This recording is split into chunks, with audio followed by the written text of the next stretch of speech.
Hello, ഇന്ന് ഞാൻ വന്നിട്ടുള്ളത് ഈ ഒരു ലിൽ ഷെഫിൻ്റെ കൂടെയാണ്. അപ്പോൾ ഇന്നത്തെ നമ്മുടെ ഐറ്റം എന്ന് പറയുന്നത് അവിൽ നനച്ചതാണ്. നാട്ടിൽ കട്ടൻ ചായയുടെ കൂടെയൊക്കെ വൈകുന്നേരങ്ങളിൽ ഒരുപാട് കഴിച്ചിട്ടുണ്ടെങ്കിലും ഇവിടെ വന്നിട്ട് ഞാൻ ഈ ഒരു സംഭവമേ മറന്നിരിക്കുകയായിരുന്നു.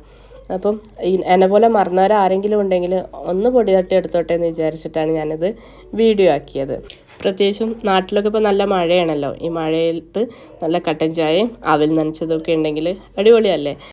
പിന്നെ മോനിത് കഴിക്കില്ല എന്നാണ് ഞാൻ വിചാരിച്ചത്. അവർ വലിയ ന്യൂജനൊക്കെ ആണല്ലോ, പക്ഷേ അവനും ഇഷ്ടാവുകയൊക്കെ ചെയ്ത്. അപ്പോൾ പിന്നെ കുട്ടികൾ സ്കൂൾ വിട്ട് വരുമ്പോഴും ആക്കി കൊടുക്കാൻ പറ്റിയിട്ടുള്ളൊരു പെട്ടെന്ന് തന്നെ ആക്കാൻ പറ്റിയിട്ടുള്ളൊരു ഐറ്റമാണ്.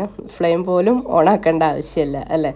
അപ്പോൾ പ്രത്യേകിച്ച് ശ്രദ്ധിക്കേണ്ടത് എന്താ വെച്ച് കഴിഞ്ഞാൽ നല്ലോണം കുഴച്ചെടുക്കുക. അപ്പോഴാണ് ആ ഒരു തേങ്ങയിലുള്ള പാലൊക്കെ അതിലേക്ക് വരുമ്പോൾ നല്ലൊരു ഫ്ലേവർ കിട്ടുന്നത് കേട്ടോ.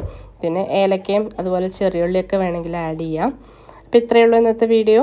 മറ്റൊരു വീഡിയോയിൽ കാണും വരേക്കും ബൈ.